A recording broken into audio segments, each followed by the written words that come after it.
Welcome to the Byja radio show. I'm your host, Dr. Byron Jasper, and we are recording live from J. Kinba Executive Suites in Baton Rouge, Louisiana, with special production by Becnel Media.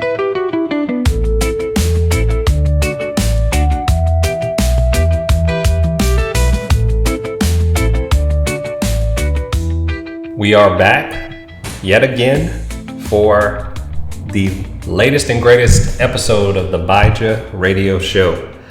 I am your host, Dr. Byron Jasper. I'm sitting next to the amazing co-host, the one and only Patient Zero, Mr. George Becnel, and we are happy to say season 3 is off to the races. Yeah, I'm excited to be here. Matter of fact, I'm impressed that we made it 24 episodes. Shout out to Kobe Bryant. There you go. 24 episodes without being canceled. There you go. Well, I'm saying we're off to the races because, I think we caught some eyes wide open, if you will, with the last title. Patient Zero just said, you know what? I'm going to go ahead and give him a title that is thought-provoking. And it was very poetic. Yeah, I was feeling a little Shakespearean. There you go. Yeah, very poetic. So when I saw the title, I was like, well, I'm sure somebody gonna listen to it at this point because it is a pretty good question in my book. Well, let's see. Do I want to go Shakespeare for the title of this one, or do I want to go Julius Caesar? Which or maybe Beowulf? I'm thinking you should go the literature. Let's go Othello. I think we should do that. But either way, I think poetry is where we are at this point because the topic we're talking about today in episode 24 may be a little bit tongue-in-cheek. It could be a little poetic. It could be also a little bit eye-opening depending on where you're sitting at this time and your experience with the topic. And Patient Zero, when I shared the notes with him today, he definitely gave me a thumbs up in the idea that this is going to be a good episode because it's an educational episode as opposed to the entertaining episodes that we put out. So today we are going to talk about the amazing information-driven topic about HIV. And Patient Zero, we've had some reference to HIV in the previous episodes we've done. We've talked about where Baton Rouge may rank when it comes to this, but we'll kind of give the people a lot more insight into this. So we're going to just jump right in and say, let's talk real numbers. Let's talk about what we know about statistics and data regarding this topic. So Patient Zero, you have some numbers in front of you. With some of the numbers you have in front of you, we're going to start from the top down. So we're going to start national, we're going to start with state, and then we're going to slowly but surely go into the local community where we are located in Baton Rouge. So why don't you give the people some numbers in terms of the prevalence of HIV from a national standpoint, if you will. So this is very, very eye-opening. There are 1.2 million people living with HIV in the United States. And about 13% of those people don't know that they're infected with it. Correct. So I'm not great at math. I'm great at doing enough math. But if we're saying 1.2 million and 13% of 1.2. So if we use round numbers, 1 million. 13% of 1 million puts you right about where? 130,000 people. 130,000 people. Yep. Safe to say that's not a small number. No. I think that's pretty significant that people are infected and living with this diagnosis. And then again, people don't know they have it, and they're going to find out at some point, right? And we'll talk about that. But that should be eye-opening for a lot of people because this is not something that's really taboo that people don't really and truthfully know exists. Right. It's here. And it's not something that's in a space of, being in cloak and dagger kind of thing. It is really and truthfully people know they have it, and there are a handful of people who don't, but the people that don't, it's not a small number, right? It's not like it's 2%. It's not like it's 1.5. It's 13, which is a high number when it comes to statistics. Correct. So if you don't mind, let's talk about most recent data we could possibly pull in terms of new cases. In a national level, how many new cases do you think most people would assume are out there of HIV in recent years? So recent data that we pulled was 2022. Sure. So how many would you guess most people would say? Not you, because I know you're a student, you know these things, but random people you would stop in the street, you say, well, how many new cases you think of HIV happened in 2022 in this country? What would you think they would come up with? I think that number would be pretty low because I felt like there was a lot more HIV discussion in the 90s. Yes, 100%. 100%. Well, so I would say people would guess maybe like 5 to 10,000 a year. Okay. Which, looking at the numbers, is clearly incorrect. Yeah. I would say if you are in that idea, as you're listening to this episode and we say, well, how many new cases do you think were out in 2022 when it comes to HIV? If you have a number in your head and you are doom and gloom, you're going to probably overshoot. If you're a reasonable person, you're going to probably be in the lower end that George just mentioned, your 5,000 or so. But if your number popped in your head before we said 5,000 or whatever number, I think most people have no idea. I think that's the part that I usually come up with. Mm-hmm. And as I'm talking to people and giving talks about this, which I lecture about this topic all the time because I do a lot of HIV care, people are surprised when I tell them how many happen year after year across the country. Mm-hmm. So George, why don't you tell the people, what are the numbers from nationwide new diagnosis in 2022? So the numbers are 37,981 to be exact. So approximately 38,000 new diagnoses in 2022. Right. That's literally about a little over 3,000 per month. Correct. Of people, of new HIV cases. Yeah, and that's the part that's surprising. Like, it's not, again, a couple here, a couple there. There are plenty of people getting diagnosed, and it's almost like a conveyor belt when you're saying 38,000 in 2022. Now, we don't have recent data from 23 and 24. Data Right. tends to lag behind when it comes to health statistics. But it is not surprising when you say we got 13% of the population not knowing they have it, and then we find out when we pull data that it's around 38,000 people in a year, right? It's kind of not surprising to me, but I'm sure some people are like, man, I had no idea it's that rampant in certain places. And we're going to go into more detail about where those places are. But I think the next part is important that we always want to highlight is the who's getting it, not necessarily how many people. We're definitely talking about that, but who are the most common people to get it? And there is a lot of misconception about that. And I like the idea of clearing the air for us because we're an educational radio 100%. show. So we want to make sure people are aware of this. So, George, who are the top 3 people that are getting the new diagnoses of HIV?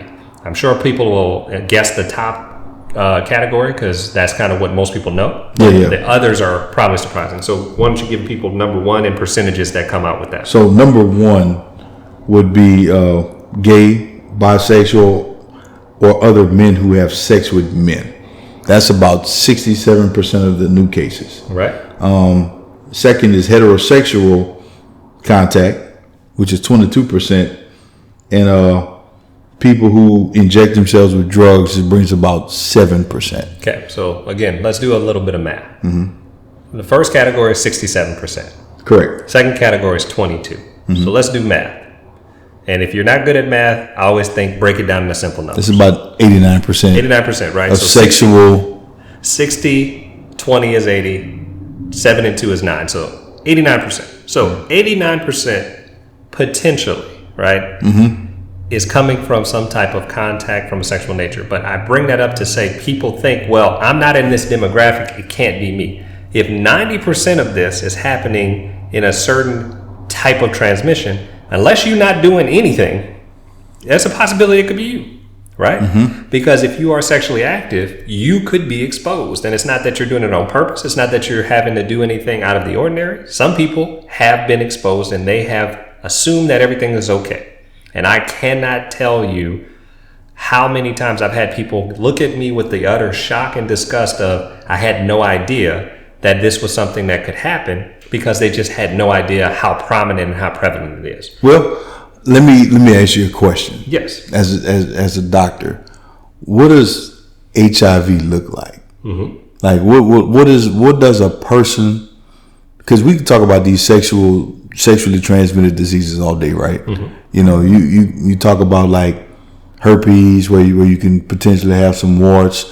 There's some telltale signs about other things. Mm-hmm.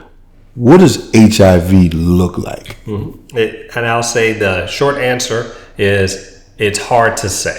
And I say it in that way because everybody thinks that there's a telltale sign of diagnosing HIV. And as much as I'd like to go into how to diagnose, potentially how to treat, that's a different recording for a different day. But what I will say is it is very hard to diagnose in the initial phases, which is the biggest part I think a lot of people miss. Before the first signs of HIV may develop, it could be months, if not almost a full year before you know. Because there's something called an acute retroviral state, right? An acute retroviral phase, right? With the acute retroviral state or phase, it is basically like a common cold. You feel like you have a cold, okay? Your body gets sick. You feel feverish, you have chills, maybe nausea, vomiting, you cough, runny nose, like you get sick. It's an acute viral phase, right? With that viral phase, it goes away. It clears up. And it literally is dormant in terms of outward symptoms for several weeks, if not months, and then almost maybe even a year.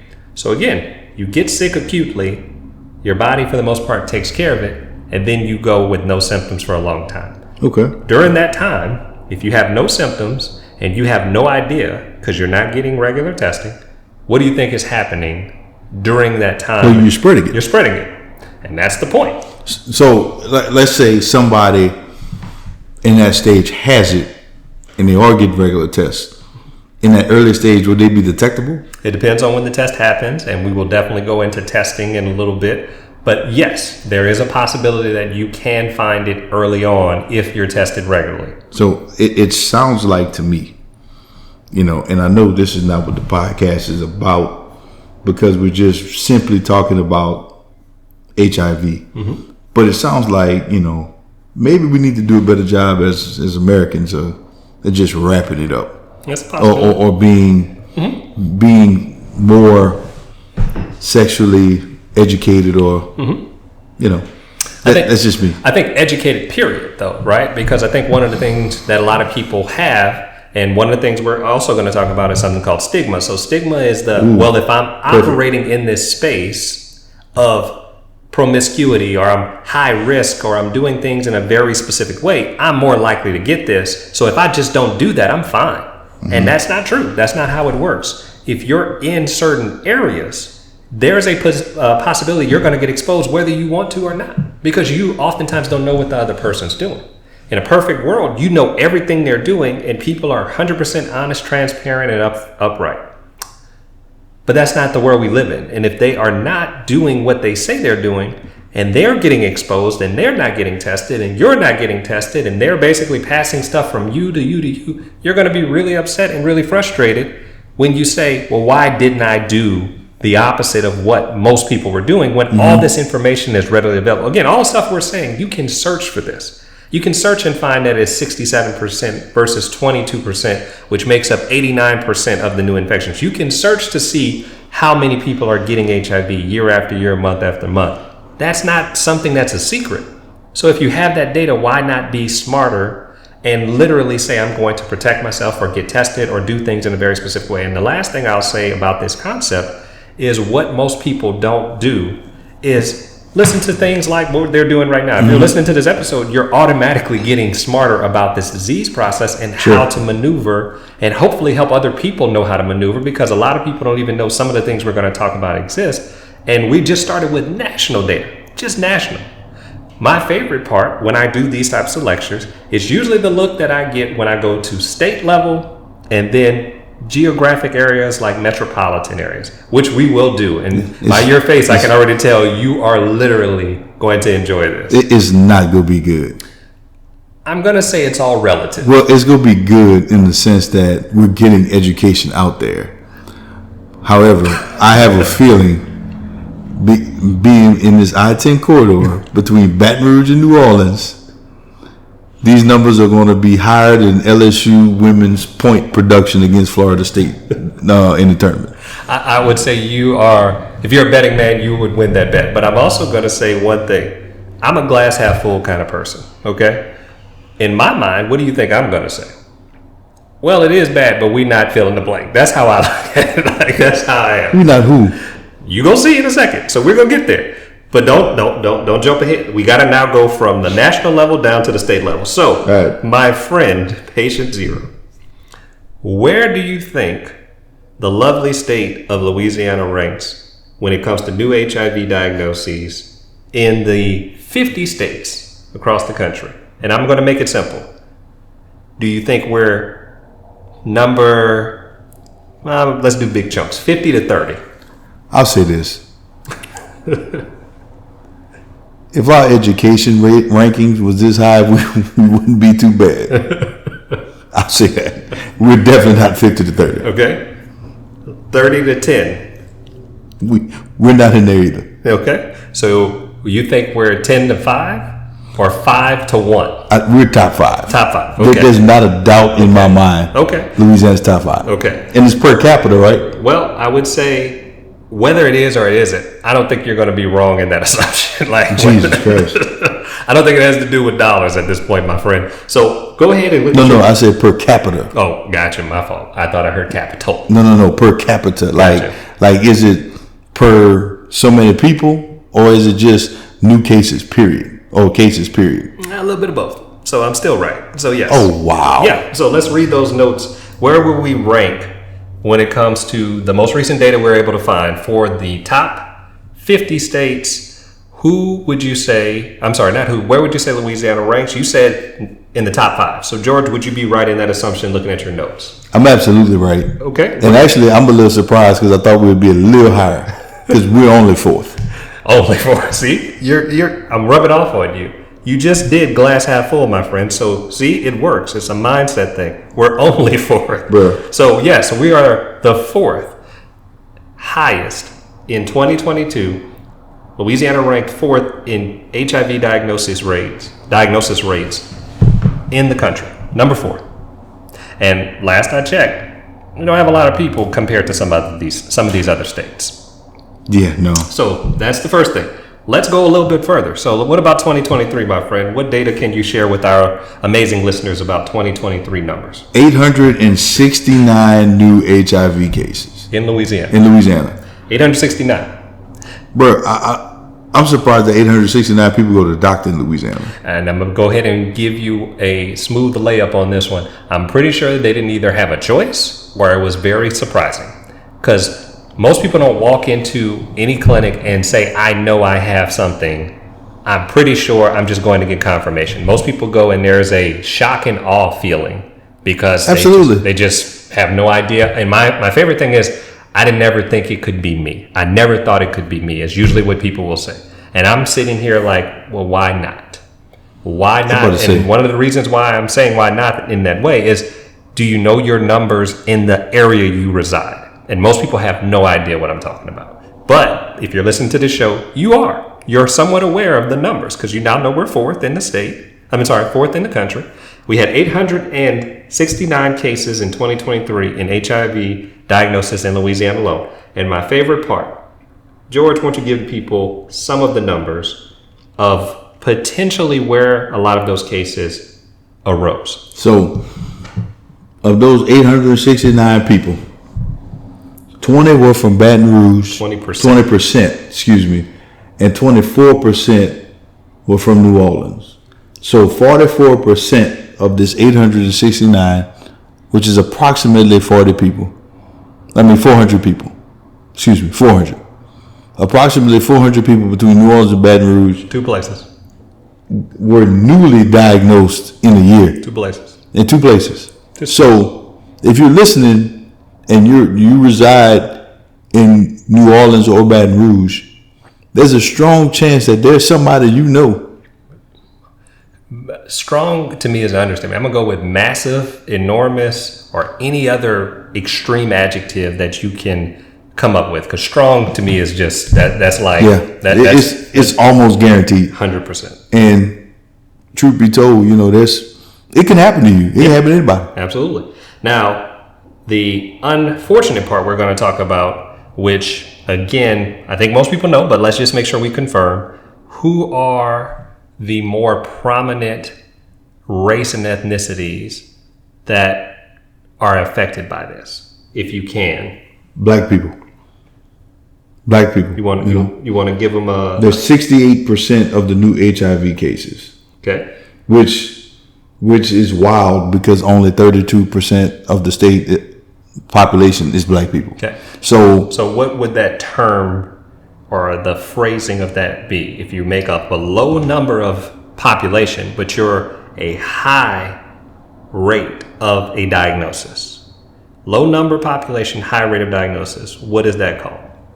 Disparity? It's a disparity. That's 100% what we are trying to get rid of through our practice and through our nonprofit. We're trying to eliminate disparities like this. And this show is one of the ways we're trying to do that because, as you just said, 32% of the state's population is black. But we make up 68% of new cases. So I'm going to ask you a real question. Why is that? Like, seriously, is it the fact that, because you only saw 7% of the drug use, sharing needles, things like that, right? Mm-hmm. So most of it is sexual. Mm-hmm. So, are black people having unprotected sex at a higher rate than other races? Mm-hmm. or black people, like, what is the reasoning mm-hmm. behind this? Because it's not like there's a whole lot of education on mm-hmm. you just preventing HIV unless you're just abstaining from sex. Correct. Like, how does this happen? And I think you're perfectly alluding to where we're going with this show. One, education. Two, not knowing what's out there, right? Not just education about mm-hmm. the disease, but also not knowing your numbers in the area you reside. But three, knowing there are ways to prevent this. And it's beyond safe sex, so to speak. It's beyond abstinence. There's ways to prevent this. People don't know it exists. And there are two ways that we're going to talk about. But that's why I'm glad you are bringing it up, because your question is a question a lot of people probably listening, it's on their mind. But what I'm saying is, and the ways to prevent it, right? Mm-hmm. Again, I doubt that white people and Latino people and the rest of the races, mm-hmm. I seriously doubt they're having that they're taking these preventative measures. Mm-hmm. So why is it that black people are getting HIV at a higher rate? I think it is a part of that. I think that's one of the things, right? It's the idea that, well, they aren't doing this any different than we are, so why are we getting it more?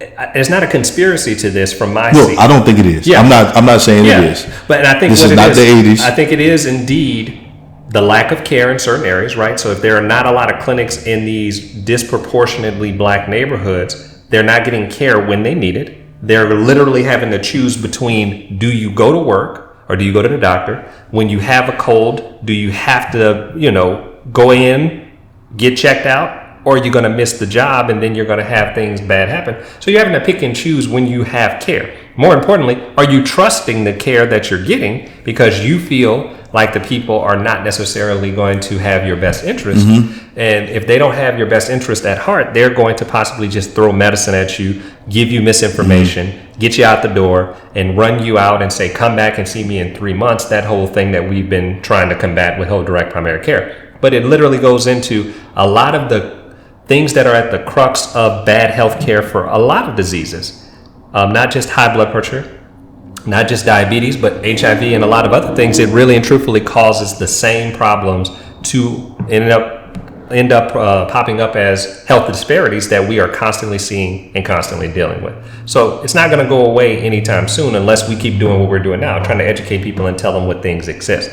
And I think we're doing a good job. Well, so again, I hate to belabor the point, but so your point makes me think that the numbers are more skewed than what they're actually showing, because if you don't have access to care, mm-hmm. you probably don't know you have it. Correct. So these numbers could be different. It could be, hey, no, it's actually more people who have it. I think what we're going off of is who's getting diagnosed. Right, who's getting diagnosed. Now, I can say that there is possibly a stigma portion to it, that the only people that get tested are those black and brown people, because they're disproportionately told in training of healthcare professionals that these are the people who get it, so that's the people you should check. And then some people don't get checked. Yeah. And I was looking for something to make sense in terms of... Oh yeah, I think it's multifaceted. Now, okay, so hypothetically, let's say I do come in for a visit, right? And I'm just patient zero. Mm-hmm. Very popular guy, by the way. Yeah, people know me. No, I'm just joking.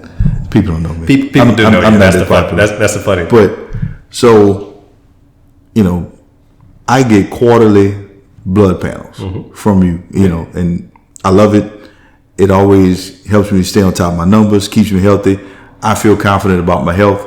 Love it. Shameless plug for the clinic. However, so I get my quarterly blood panel. You're looking at my numbers. Bop. What in my numbers would have to be off for you to have to be like, wait a minute, let me look into this that could potentially be HIV? So it's not a numerical value that potentially prompts us to go check for HIV. When you're trained appropriately, you screen based on what we call risk factors and prevalence. Risk factors and prevalence. Prevalence is you're in an area that has a lot, we probably should check because you are in that area. That's just the way it is, right? Risk factors are you doing certain behaviors like injecting IV drugs? Or are you in a relationship where you have multiple partners? Or open relationship make it simple. Those are riskier behaviors than people who are not in those situations. It's not saying you shouldn't test people who are quote unquote not in the risky behavior. I don't see the problem with testing people, but there's this misconception that, well, there's a cost component. So if you're testing people who are not really at risk, you're just basically running up a bill. Well, that's also because you don't know how much everything costs. True. If things cost 22 cents, I say let's just spend 22 cents and test people. I'd rather get it right and spend 22 cents versus don't test them, save 22 cents, and then they obviously are going to have to spend a lot more money for treatment. So there is a lot of parts to it, and we could be here all day literally just talking about the parts leading up to it. But I think the whole concept that we're getting to is it's opening up a question that people oftentimes don't want to talk about, don't feel they need to talk about, and by the time they do talk about it, it's usually too late. So we're doing the due diligence of getting this conversation out into the open and hoping that people are going to stand up and say, you know what, why don't we talk about it? You know what, why don't I go get tested more often? You know what, why don't I talk to my doctor about options? Because I am concerned. I am in a place where I'm not sure what my partner is doing, and I want to be safe. I want to be concerned, and I want to be secure in my beliefs and my behaviors without having to worry and always look over my shoulder. So we'll talk a little bit more statistics, and then we'll jump to the part that I think a lot of people are going to be surprised about, which is how do we prevent this? So George, let's close out with the part that I think a lot of listeners would love at this point. What are our top 10 metropolitan areas, not only cities, but areas, that are potentially going to give us the most HIV prevalence from a 2022 standpoint? Wow. So I'm looking at this list. I'm a little confused by it. Okay. So number 1 is Fort Lauderdale. Okay. Number 2 is Miami. Number 3 is New York metropolitan area. So New York City, right? Yep. Number 4 is Miami/Fort Lauderdale. Yep. Like it must be going on. It must be popping down there. Like how easily. Like it was so bad that they were 1 and 2, and then together they're 4. Like how does that even happen? Yep. Anyway, Philadelphia. San Francisco, New York, Newark area, Atlanta, Georgia, and then New Orleans and Baton Rouge, both in the top 10. And that's prevalence. Like I said, we didn't pull the new diagnosis data, which is something I wanted to pull, but for the time of our recording, I wasn't able to get it all together. Sorry, seeing patients, taking care of people, not able to get everything together. You see patients? Apparently, right? A lot of patients, apparently, based on these numbers. But that goes to show that in 2022, Baton Rouge, where we are recording, ranked 10th among all U.S. metropolitan areas when it comes to HIV prevalence. 10th among all U.S. metropolitan areas. And again, Baton Rouge is not overly populated like a New York, like a San Francisco, like a Atlanta.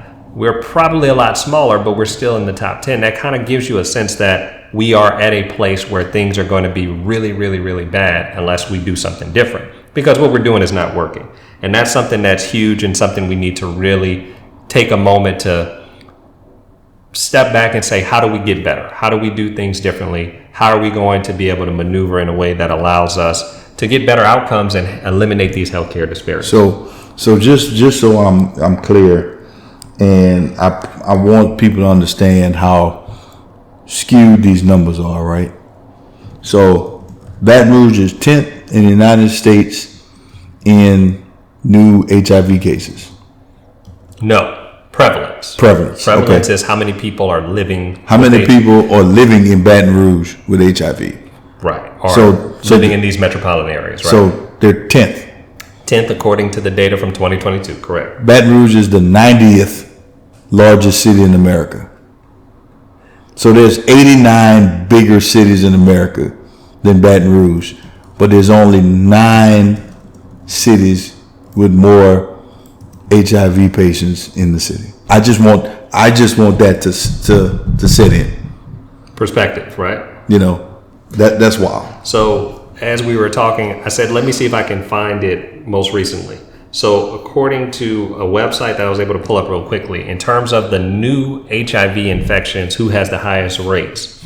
Again, trying to figure out exactly where they are located. I think this is going to be surprising for a lot of people. So as I'm looking this up, what are the top 10 cities with the highest rates of new HIV infections as of the 2022-2023 data that we pulled? George, what do you think are the top 1, 2, and 3? Top 1, 2, and 3. U.S. cities with the highest rates of new HIV infections. 2022, 2023. Well, looking at this list. And again, prevalence is different than new infections. Okay.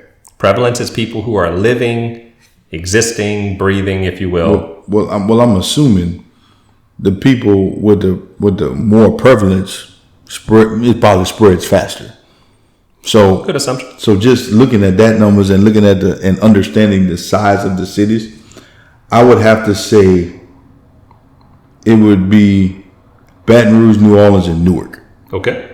So according to this list, you're very close. The top 3 cities for new HIV infections from 2022-2023, Atlanta, Miami, New Orleans, and number 4 is Baton Rouge.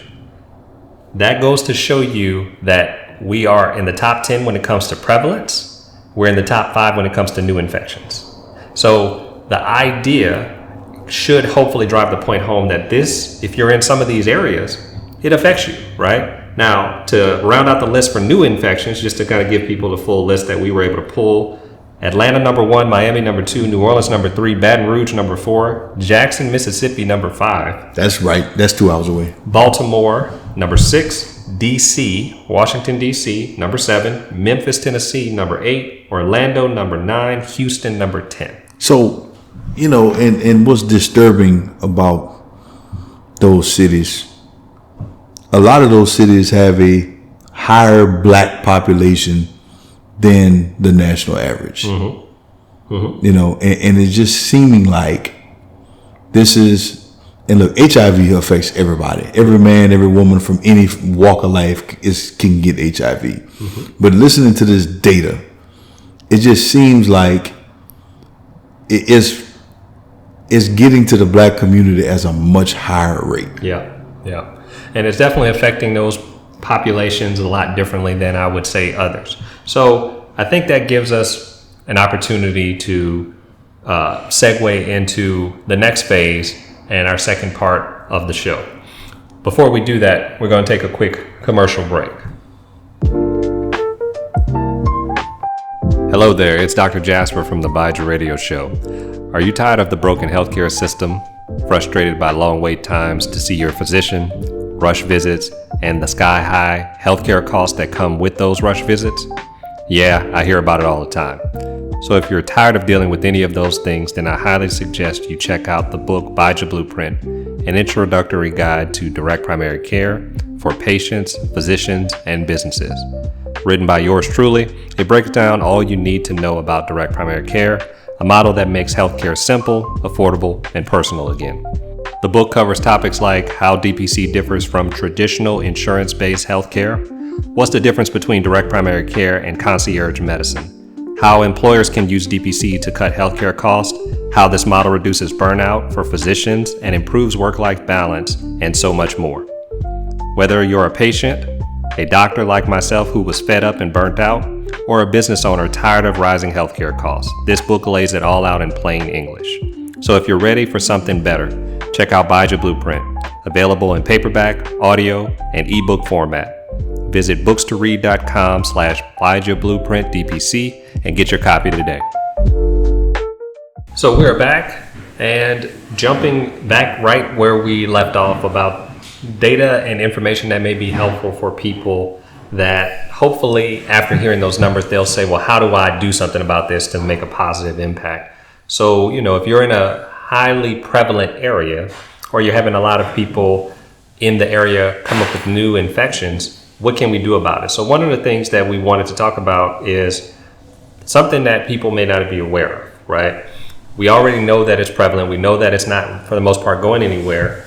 But why is that? Well, prevalence is there because that means that the disease is not something that's actually causing a death sentence. People tend to think that if a person comes in and has HIV, that somehow they're magically going to pass away quickly. Well, that's used to be the case. Back in the 80s, back in the 90s, you did have to deal with things not necessarily getting treated in the appropriate fashion. And if things weren't getting treated in an appropriate fashion, people would start to get sick and start to basically pass away. But that's changed. So the infections now are actually not something that people are dying from. People are living with HIV. And people who live with HIV actually live long, happy, healthy lives if they can get into treatment, get into care, and remain in care and do things that are basically recommended. So that's one of the things we wanted to touch on, that this is something that can easily be treated and managed effectively. And hopefully in the future, the cure will be prevalent and easy for people to get access to. Another thing that I'd like to talk about is a misconception a lot of people have, is that people can infect other people by doing simple and mundane things, which is not the case. So George, I put some notes together for you. If you don't mind reading to the people, what is the statement that is under that HIV is not a death sentence, which we just started and we stated and started out with. So what is the second thing is a misconception people think that we want to basically combat today? Well, you can't catch it through kissing, sharing drinks, or hugging. So I'm assuming HIV doesn't live in saliva or sweat glands. Mm-hmm. Well, I kind of knew that from, I know, sports nerd, watching that 30 for 30 announcement on Magic Johnson. Right. And just following his career and his life, and things like that. Yep. I think, Magic did a lot for combating stigma. Like anybody can get it. I think it became real once Magic Johnson got it. Yeah. And I think it enlightened a lot of people when that type of thing happened, right? But it happens all the time where I have had people literally call me and say, I'm sitting next to someone and they just told me they're HIV positive. Can I get it from sitting next to them? Sitting on the sofa with them. That's why we have a conversation in 2025. Holding their hand, all right? People are so worried that this is highly contagious. And the funny thing is we did an episode last week. With that episode, we talked about a disease that's far more contagious than HIV. It's not even close. Yet people will literally be more freaked out by this, something that really can't be passed unless very specific things happen. And they are worried sick about something that's very rare to happen from a skin-to-skin contact, a hug, a kiss, sharing a drink, you happen to go to a restaurant and somebody quote unquote bit off something with a fork that they're going to wash anyway, and somehow you magically can't use that fork. Like, it's insane the amount of stuff people will say. Well, I think how HIV is passed, and I think that's a big part of the stigma as well. Like, it's a sexually transmitted infection for the most part. 89% of the infections are sexually transmitted. Right. So I think that's what makes people uncomfortable. Also, if there's a lot of outdated information. Yeah. Because it was a death sentence at one point. Now you're more than likely to die from the measles than you are of HIV. So I think it's a combination of the stigma and a lack of education that really, really make people uncomfortable. I think so. And that's part of the reason, again, today's episode I think is so important and so helpful, hopefully so impactful for a lot of people listening to this, whether you're in a space of not really knowing and you're being educated, or you're a person who is living with HIV and you are happy that someone's out here trying to set the record straight. We take this very seriously at the radio show. Yeah. We're not just doing it because it's a topic that may be controversial. No, we're doing it because we're really trying to help people live better, happier, healthier lives, right? And to me, in my opinion, part of that is disbanding myths, right? Or stigmas. Like it's really irritating where people want to put it in this community or that community. It can happen to anybody. Absolutely. Anybody who's a human being. If you are sexually active or doing recreational drugs, or hell, one of the more famous cases when I was a kid was Arthur Ashe. Yeah. Arthur Ashe had a blood transfusion that went bad. Now I doubt if that would happen today, but I'm just saying, like. Yeah. Well, the thing a lot of people don't know. So the federal program from getting money relevant to HIV is named after a kid named Ryan White. Yes. Okay. You ever heard that name? Absolutely. Do you know who Ryan White is?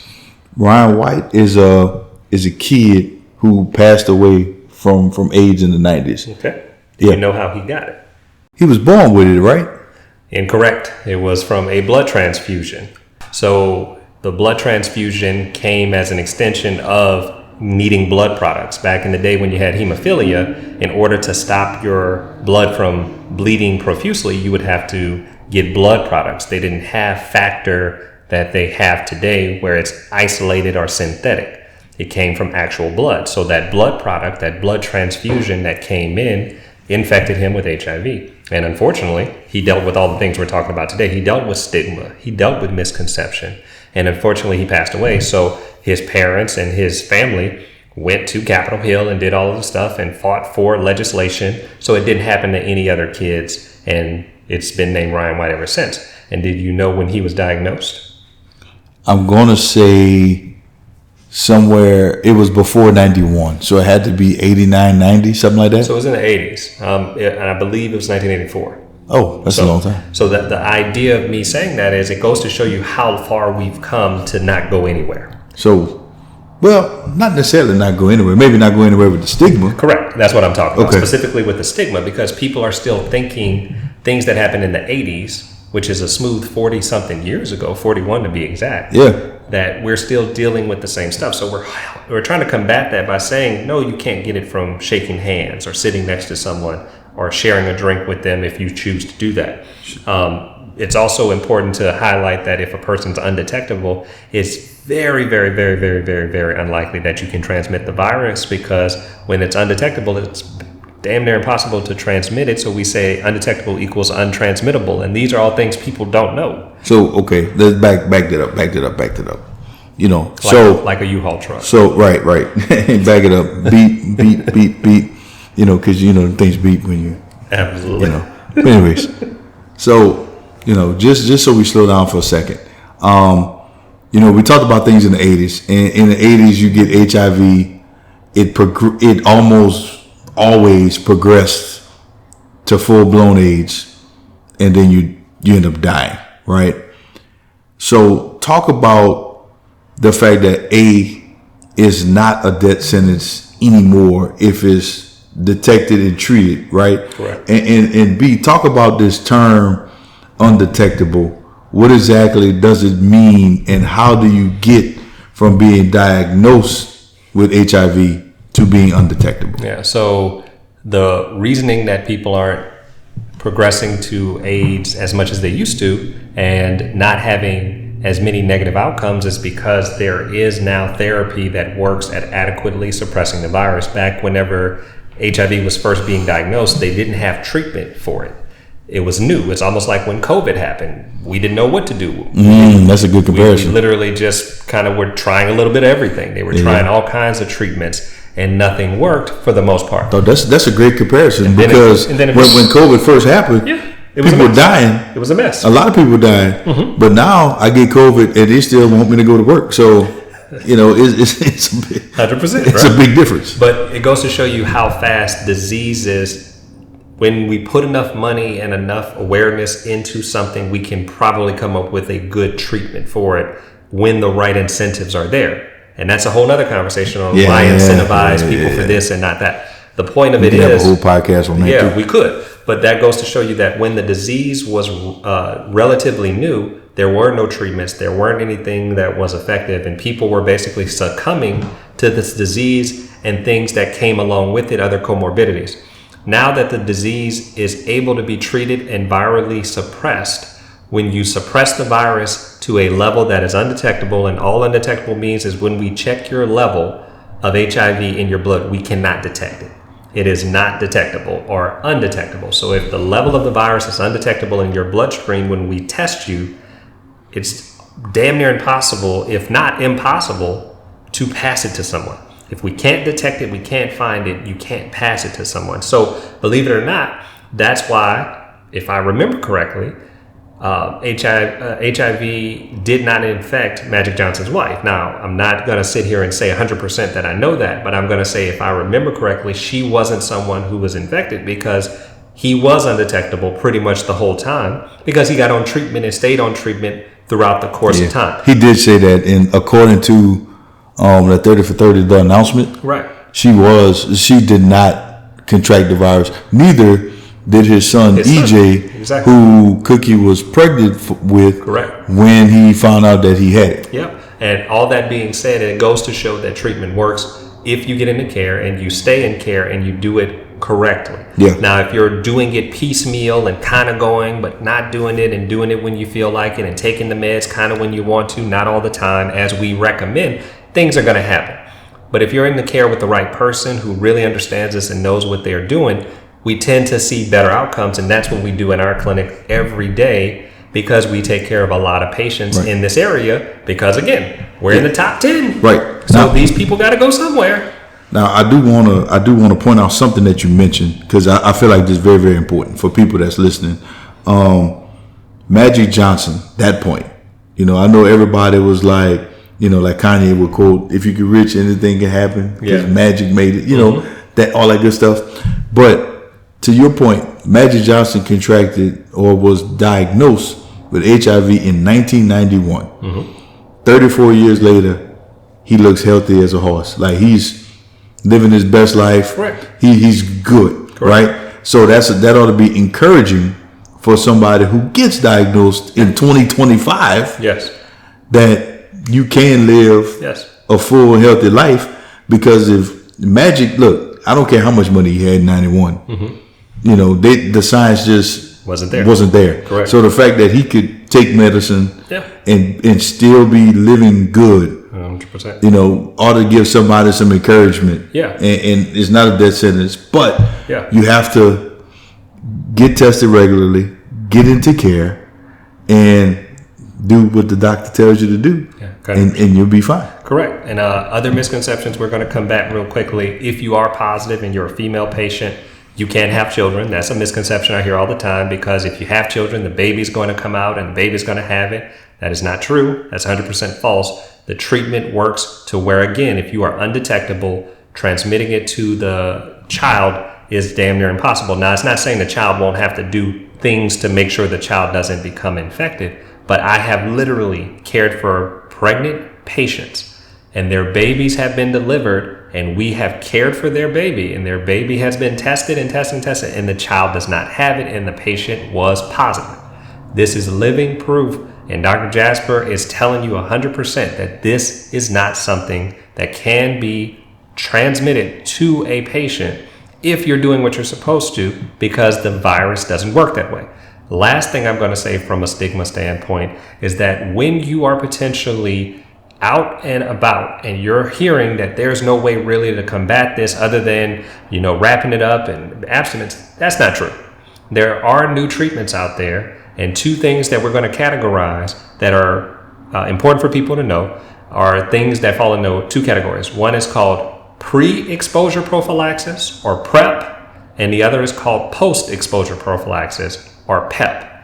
PrEP means that we're taking medication to prevent the virus from getting into our system and infecting us and staying in the system where we can't get rid of it. The way HIV works in the very basic crash course is, once it gets into your system, it infects your cells and uses your cells like copy machines.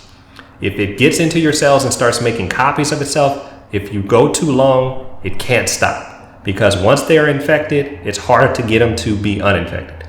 But with PrEP and PEP, If the virus enters your system and you have the antiviral medication in the system within a certain time frame, it literally stops the copy machine from making copies. It eradicates the virus, and you are not HIV positive. So PrEP, pre-exposure prophylaxis, is something that's available if you're in a high-risk situation, a high-risk area.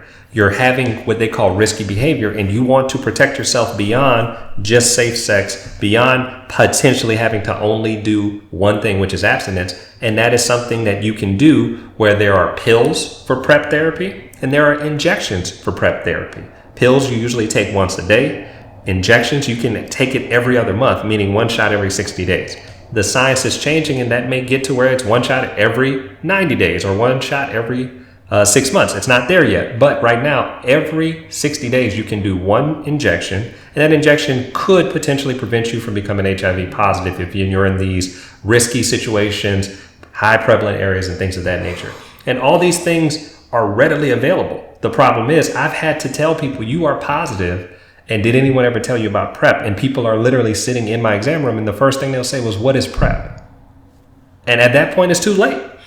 But if someone had encouraged them to get care, or once they got the risk factor determination, they were told you are in a risky situation, risky area, risky behavior, you qualify for this diagnosis, which will literally get you access to this medication, you should start it, you should consider it, you should try it. They flat out don't want to do it or don't know about it. That literally leads to higher rates of infection and higher prevalence. So if we get people to know PrEP exists, to know that they're in highly prevalent areas, to know that there is a way to prevent this beyond just the traditional abstain and safe sex, I think we can eliminate or at least improve this health disparity. And lastly, I'll make sure I get this in there, post-exposure prophylaxis, or PEP, is actually available to someone who had a risky encounter or a needle stick or a transfusion, and they're worried. You have up to 72 hours to get treatment to help eradicate this from making copies of itself. 72 hours. You had a bad exposure, you had a sexual encounter, and you're not sure, and you just want to be safe. You can go get post-exposure prophylaxis. Dude, that is wild. That's almost like a plan B for HIV. It literally is. That's the best way to explain it. And I tell people, have anybody ever told you about PEP? Dude. And people are like, what is that? And I'm like, this is insane. Dude, that is the wildest thing. Yes. Dude, if this episode goes viral, PEP is going to go through the roof. Okay. I'm just saying it should in those situations. If you're in these areas and having that encounter and you're just not sure, rather than just sit back and say, well, I'm going to go home and hope and pray that nothing happens. I'm not going to go to the doctor. I'm going to hope I don't get anything. I'm going to hope. Hope is only going to last for so long, especially with the numbers we just went over. So having the PrEP because you're wanting to be proactive is there. Don't wait and only do PEP, because PEP is a lot different than PrEP. Whereas PrEP, you can take it every other month. PEP, you got to do a very specific course with multiple tests and things of that nature. There's way more detail to it. We're simplifying it, but the point is there's a lot of nuance to getting treated when you're positive, but there's a lot of nuance to getting prevention if you really want to. If you're not sure, just engage with someone who knows what they're doing. Do not go to somebody, ask them to put you on this. They have no idea what they're doing. They start you on it, and then somehow you still end up getting a bad outcome. I've had that happen too. I've had people say, well, they told me to go ahead and take this medicine, and I did it, but they didn't explain it to me really well, and somehow I still ended up positive. And I'm literally saying, well, what did they tell you? And the person had no idea what they were doing. They wrote a prescription and didn't know this is something that needs to be longitudinal. They need to get tested regularly. They need to make sure they're being screened appropriately. And people just have no idea. So it's not a one-size-fits-all that just because you walk into somebody's exam room, they give you a prescription, it magically works. It doesn't work like that. You got to know somebody who knows what they're doing. And where do we tell people to come when they need help with that? The Byja Clinic. To come to Byja Clinic, because we do this all the time. And there are plenty of people across the country who do it, but it's doing it correctly. Yeah. And having time to tell people about PrEP. I'm about to say, it don't sound like that's something that you can cover in 7 minutes. Right. You can try to, and believe it or not, I did it previously, but it is harder to do when you don't have time to answer questions, to sit down with a person and their partner and have a detailed discussion about what this is, how it works, how does it prevent people, why do you need to be on this? Not because Dr. Jasper said so, but these are the numbers. This is the prevalence. this is the rate of new infection. Like, this data itself should tell you that you're possibly wanting to consider this. Now, you don't have to. You can leave out the room and do exactly what you want. That's your choice. I'm never going to force you to do anything. But I think when you have more information and more education about the numbers, the details, and the things that we're talking about, you will say, man, I'm glad I actually know and I can make a more informed decision. Mm-hmm. So that's why I said the misconception, the stigma, the PrEP, the PEP, all of the things that come along with this is a fraction of what we could talk about today. Mm-hmm. But I think by us touching base with this information, people are going to hopefully be smarter and be more careful. And hopefully, again, we're able to address those healthcare disparities. So with that, I think we're going to close out. I think we've done a fair amount of good work today, my brother. And if that's the case, hopefully the listeners that have kind of stayed with us this long will say, you know what, I'm going to share this episode. I'm going to hit the like button. I'm going to subscribe. I'm going to do things I'm following. I'm going to do more to get this information out into the places that it needs to be, because we're trying to improve the health and the happiness and the lifestyles of people that we are hopefully impacting, right? Sure. So with that, Brother Becnel, Patient Zero, where can the people find you moving forward, especially if they, want to just pull up and say, I want to hear what Patient Zero is thinking, because he's an awesome guy. Well, I don't think anybody's thinking that, but, that they just want to hear what I'm thinking. But, in case you do. Now, they can find me on X at George_Becnel. They can find me on Instagram at Becnel Media. George Becnel on LinkedIn is probably the 3 best places to find me. Always welcome a question, but I do not give medical advice. I leave that to my stupendous co-host, Dr. Jasper. There you go. I'll close out by saying thank you for listening. If you've listened thus far, we appreciate you. Again, please like, follow, subscribe, share, comment. Do all the things to help us continue to grow this platform and do the good work. You can find us on our website at www.byja.org. You can find us on our nonprofit website if you want to donate or help us grow that reach into taking care of the underserved. That is www.byjaca.org. You can find us on social media on Instagram and Facebook at Byja Clinic, all one word. And you can also find us on LinkedIn as well. Byja Radio, you can definitely find us there in case you didn't know that already. And again, Byja Blueprint book, definitely consider picking that up if you're interested in learning more about direct primary care and how we do things, and more importantly, how it's actually helping save lives. With that, we'll close out. We again thank you for listening in, and hopefully you learned something. And again, we'll see you on the next episode.